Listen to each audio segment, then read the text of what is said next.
I'm the Nevada Stray Cat, and I've come to Lucin, Utah. Today, it's a ghost town. But in 1896, it was part of the route of the First Continental Railroad. The Golden Spike was driven about 100 miles that way. But that's a story for another day.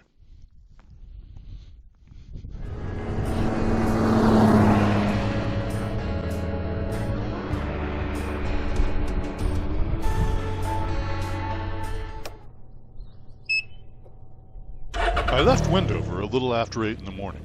Not as early as I would have liked, but I remembered that the gas station in Montello doesn't open until 9, and that taking Interstate 80 to Oasis, then Nevada Route 233 North, would take about an hour. Unfortunately, what I forgot was time zones. West Wendover is carved out to remain in mountain time, so that clocks on the opposite ends of town don't have an hour's difference. Most of Nevada, however, is in the Pacific time zone, an hour earlier, and I arrived in Montello not a few minutes after 9 as I'd planned, but a few minutes after 8 their time. So I sat on the porch there and read my book for about an hour, until the very kind storekeeper arrived to turn the pumps on. Then I got underway. This road, which originates at the I-80 exit for Oasis, Nevada, follows the Union Pacific's Overland Railroad, which in turn follows the 1890s route of the Central Pacific Railroad Company's contribution to the Transcontinental Railroad. Neither in the case of the railroad, nor in the case of the tarmac road, is the route a coincidence, as the factors which made it appropriate for rails also made it appropriate for automobiles.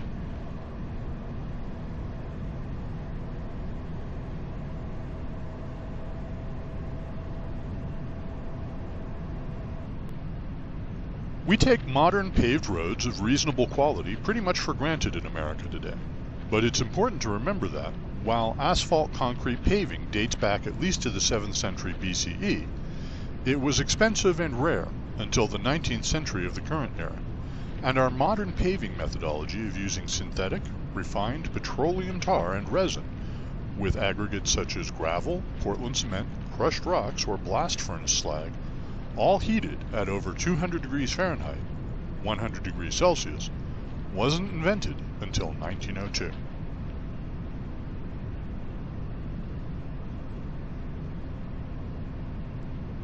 When this road was built in 1933, it was designated Nevada Route 30, and Utah, obligingly, also numbered their end of the road Route 30. But in the late 1970s, Nevada did a massive reorganization of their route numbers, and it became Route 233. Signs on the right thank us for having visited Nevada, and let us know that we've entered Utah, where the road still holds the designation of Route 30. A friend of mine once joked that America isn't so much one giant country as it is 50 little countries in a trench coat, and that's more apt than we often care to admit.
Digression for a personal story.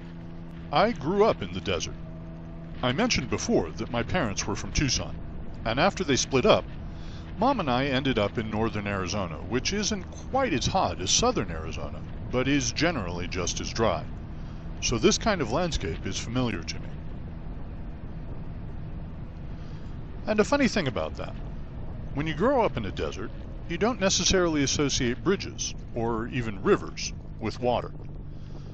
So when I went to Germany as an exchange student my senior year of high school, my host family showed me the local river, and my reaction was, "Oh, look, it's got water in it." They thought that I was nice, but a little dim.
Getting back to the topic of roads as I turn onto Pilot Mountain Road, which runs down the east side of the Pilot Range, and stop to check my navigation program to be sure I turned onto the correct dirt road. Back in 1896, when they built the first transcontinental railroad through here, this would have been an excellent road. 50 years before that, when the Donner Party came through here, they would have thought this road, in this place, a literal miracle. But today, we have different standards, and sometimes I find it worth thinking about that change in reference frame. In 100 years, 2125, what will our descendants take for granted, and have to be reminded that we just didn't have yet?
The town of Lucin, in the form of its buildings and infrastructure, was literally packed up and carted away when the railroad moved their servicing depot to Montello. Wikipedia says there's an inventor dude who built an airstrip and hangar out here in the late noughties or early teens, but if that's true, I haven't spotted it from the road.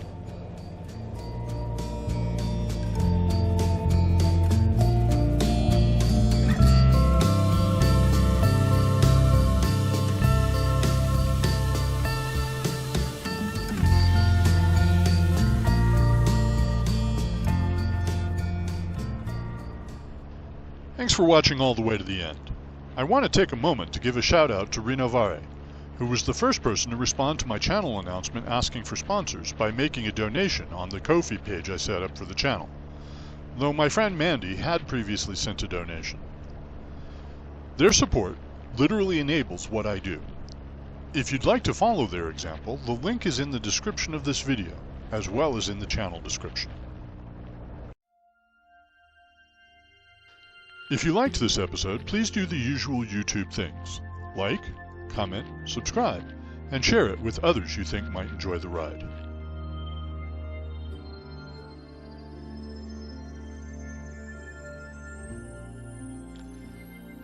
I'm the Nevada Stray Cat, and I'll see you around.